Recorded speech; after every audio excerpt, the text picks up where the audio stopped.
They thought I was just a broken-down farmer. They didn't know I was a retired lieutenant colonel until I used military intelligence to live stream. They're begging and get them arrested. The chaos of that night didn't end with the fire department's departure. The acrid smell of burnt rubber and melted plastic hung in the air for days, a permanent scar on the farm's clean, earthy scent. Inside the house, the smell of shattered glass and fear was just as potent. Jack had boarded up the windows with plywood, the stark, unfinished wood a visual echo of the violation. He moved Lily's bed into his own room, the way he had when she was a little girl afraid of thunderstorms. But this was no storm. This was a calculated assault. He sat by her bed that first night, watching the slow, sedative-induced rise and fall of her chest. The bandage on her cheek was a blinding white accusation in the dim room. Each time she whimpered in her sleep, his hand would tighten on the chair's armrest, the wood groaning in protest. The rage was a living thing inside him, a caged animal demanding release. But 22 years of discipline held it in check. Reckless violence was what they did. It was messy, stupid, and ultimately losing. His revenge would be a scalpel, not a sledgehammer. The next morning, after a sleepless night, he drove Lily to a specialist in Portland to have her cheek assessed. The doctor was cautiously optimistic. The cut was clean and with proper care. The scarring would be minimal. But as the doctor spoke, Jack watched his daughter's eyes. The light in them, the vibrant curiosity that had always defined her, was dimmed, replaced by a hollow, watchful anxiety. She flinched at the sound of a motorcycle backfiring on the street below. That flinch, more than any scar, cemented his resolve. While Lily rested at a friend's house later that week, Jack did something he hadn't done in years. He climbed the pull-down ladder into the hot, dust-moated silence of the attic. The air was thick with memory. He moved past Sarah's old wedding dress, sealed in a garment bag, past boxes of Lily's childhood artwork, to a heavy olive-drab footlocker with stenciled white letters, Rourke, JLTC. He unlocked it. The smell of gun oil and old canvas flooded out, a scent that was both familiar and foreign, like a language he hadn't spoken in a decade. On top lay his dress blues, the ribbons and badges a colorful map of a life he'd left behind. Beneath that, wrapped in an oilcloth, was his old M9. He ignored it. He was looking for something else. At the very bottom, in a sealed waterproof pouch, was a thick black hardbound notebook. Its cover was blank. He took it down to his office, the room that had been Sarah's sewing room, now a place for farm ledgers and seed catalogs. He opened the notebook. The pages were filled with his own tight, precise script, not a diary but a professional journal. Lessons from command, observations on tribal dynamics in Helmand province, diagrams of insurgent network structures. It was a textbook on applied pressure, on identifying critical vulnerabilities and exploiting them with maximum efficiency. This was his real tool, not the gun. He picked up a pen and turned to a blank page. At the top he wrote, "Sitrep Sons of Ares." Below he began to list his assets and liabilities. Assets, time. They would think he was licking his wounds. He would be planning, intelligence training. He knew how to gather information without being seen. Financial reserves. The farm was profitable. He had capital, moral high ground. They were the aggressors. He was the defender. Lily, a motivated and tech-savvy intelligence asset. Liabilities, their numbers, their propensity for violence, their political protection, the law's ineffectiveness. He then wrote his objective. The words stark and simple: neutralize the Sons of Ares as a threat to my family and this property, permanently, legally. The farmer was analyzing the soil, the weather, the pests. He was preparing for a new kind of harvest. The failure of the legal system was a predictable phase in the operation. When Sheriff Miller called, his voice heavy with apology and frustration, Jack simply said, "I understand, Tom. You have your constraints. Thank you for trying." He hung up before the sheriff could offer more hollow platitudes. He then initiated phase 1 of his own campaign, deep reconnaissance. His call to Silas was not just a request, it was a reactivation of an old protocol. Silas, Rourke, authentication, Foxtrot, Zulu, Niner. A pause, then a crackle. Authenticated. Go ahead, Colonel. I need a full-spectrum workup, non-official, target Sons of Ares, Cedar Creek. I need their network. Financial, social, criminal, political. I want to know who they drink with, who they sleep with, who they pay, and what they're afraid of. Depth and deniability? Silas asked, all business. To the bedrock. And I was never here. Understood. Stand by for data packet. Secure channel protocol as before. Next, he mobilized his other asset. He sat with Lily at the kitchen table, the notebook open between them. Her face was still, the bandage a stark reminder. Lily, he began, his tone not paternal but mission-focused. The sheriff can't help us. The system is compromised, so we are going to operate outside of it. We are going to dismantle them, piece by piece. He saw the fear in her eyes, but also a spark of something else, a fierce, burning need for justice. How, Dad? They're animals. Animals have patterns. They have dens. They have a hierarchy. We are going to learn it all. He slid a new encrypted laptop toward her. Your generation are digital natives. I need you to be my signals intelligence. I want you to find every online footprint for Cade Bullock, Derek Cutter Walsh, and every other son you can identify. Social media, business registrations, court records, property deeds, everything. Compile it. Cross-reference it. Look for inconsistencies, for boasts, for weaknesses. He was giving her a mission, turning her from a victim into a soldier. It was a calculated risk, but he saw her posture straighten, her fingers tentatively reaching for the laptop. The task gave her a sense of agency, a weapon against the helplessness. When Silas's first data packet arrived, it was a tsunami of information. Jack spent 2 days and nights cross-referencing it with Lily's findings. The picture that emerged was not of a monolithic criminal empire, but of a fragile, narcissistic ecosystem built on lies and leverage. Cade Bullock's Ari's haulage was a house of cards. Silas had found evidence of double billing clients, falsifying logbooks to bypass mandatory driver rest periods, and most damningly, GPS data from 2 of his trucks showing highly irregular routes that coincided with known drug trafficking patterns.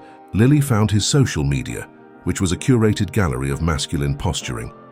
Photos of his bike, his muscle cars, and his sons. But in the comments, Jack noted a woman who wasn't his wife, Tiffany, leaving heart emojis and suggestive comments. Lily, with a few clicks, found Tiffany's profile, a 25-year-old waitress, and photos of her wearing jewelry that matched receipts Silas had pulled from Cade's secret credit card statements. Cutter was simpler, and thus more volatile. His strip club, the Inferno, was a money pit. He was behind on his mortgage and deeply in debt to a known Portland enforcer named Vinny the Knife Corelli. His online presence was a stream of aggressive, misogynistic memes and boasts about his untouchable status. The political ties were the most insidious. The mayor, a man named Robert Higgins, and a district judge, Franklin Poole, weren't just providing alibis.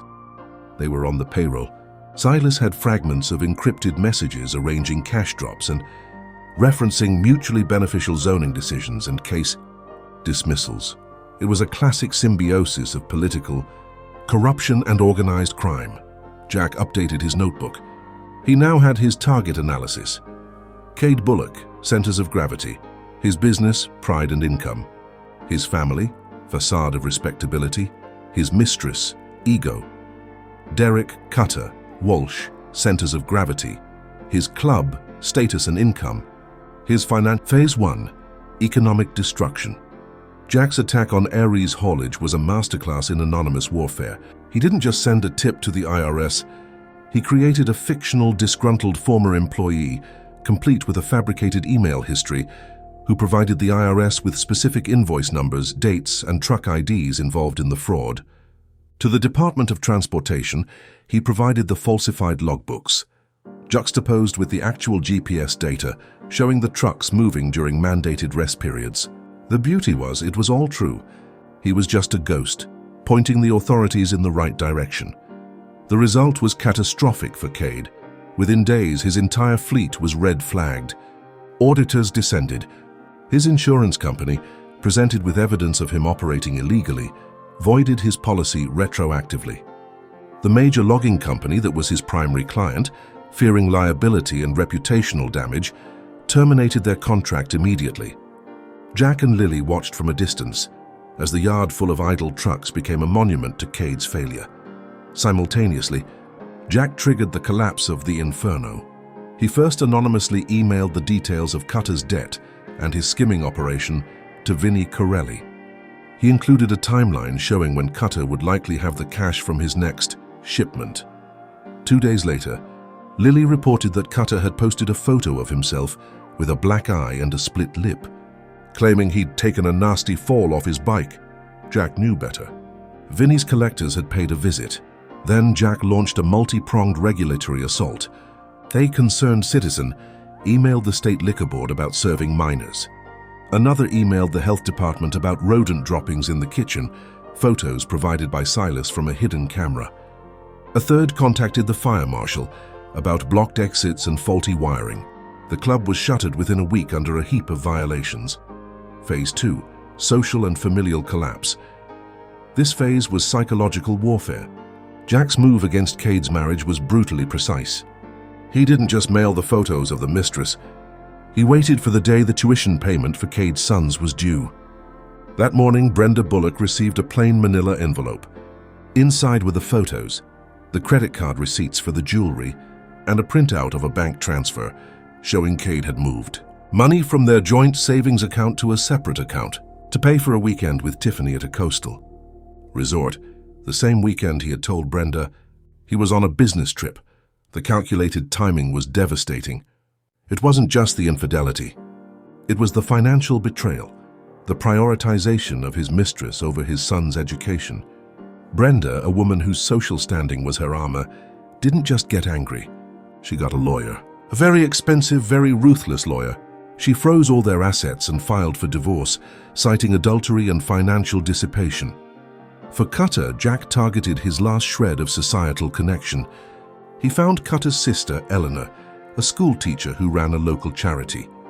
Jack, posing as a journalist working on a story about the community impact of the Sons of Aries, emailed her a sanitized but still damning file. It highlighted Cutter's role in the attack on the Rourke farm, emphasizing the scarring of a teenage girl.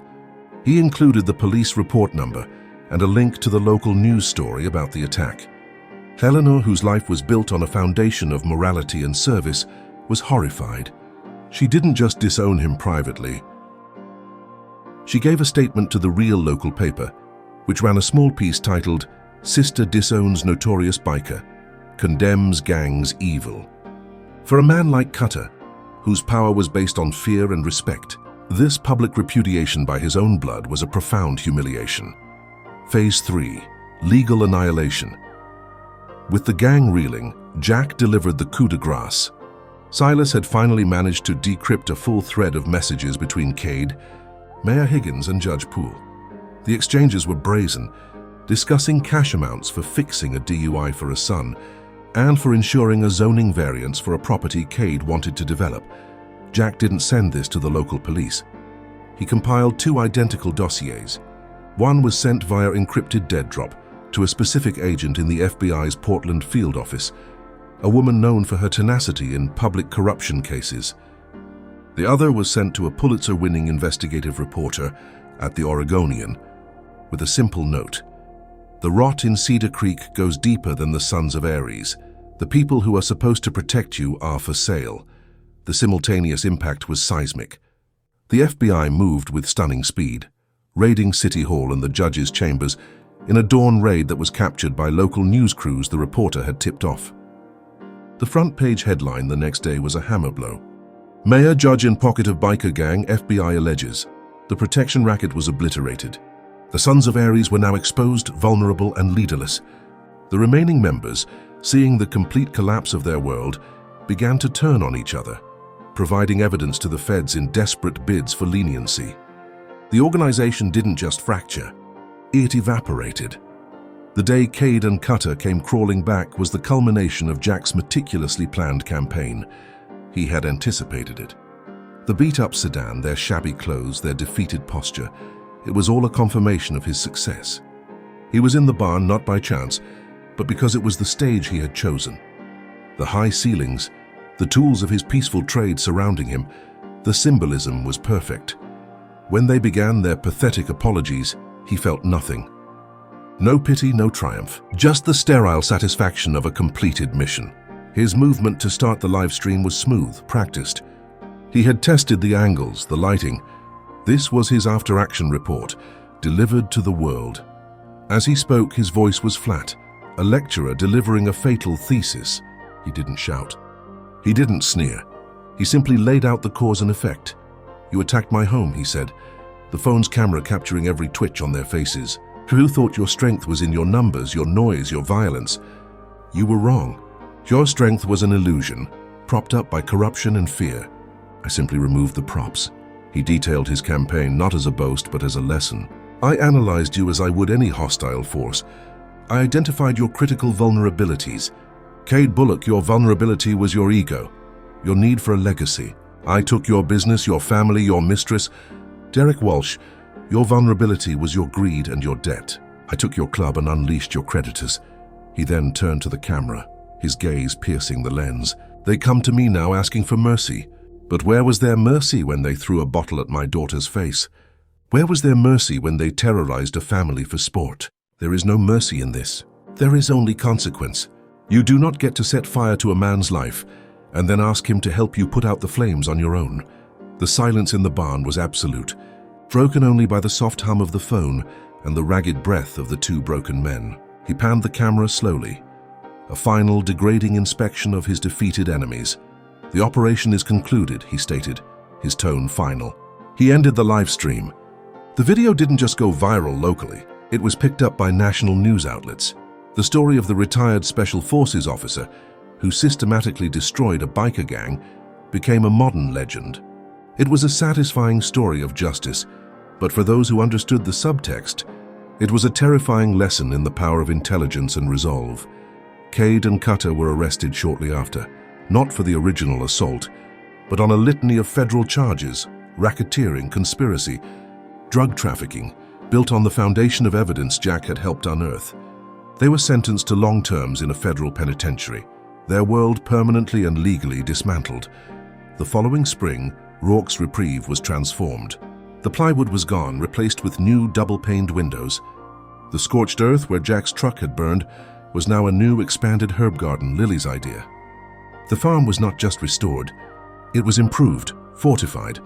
Lily left for Oregon State in the fall. The silver line on her cheek was faint now, and she no longer flinched at loud noises. She had been a part of this victory, and it had healed her in a way that passive recovery never could. Her texts to her father were filled with excitement about hydrology and soil science. She was building her own future on her own terms. Jack found a new rhythm. The soldier was once again retired, but the experience had changed him. He was more involved in the community now, not as a recluse, but as a quiet, respected force. He was elected to the local Soil and Water Conservation Board, using his strategic mind for peaceful purposes. He never spoke of what he had done. To the few who dared ask, he would just say, "The law handled it." But in the quiet of the evening, sitting on the porch swing, he would sometimes allow himself to reflect. He had not enjoyed the destruction.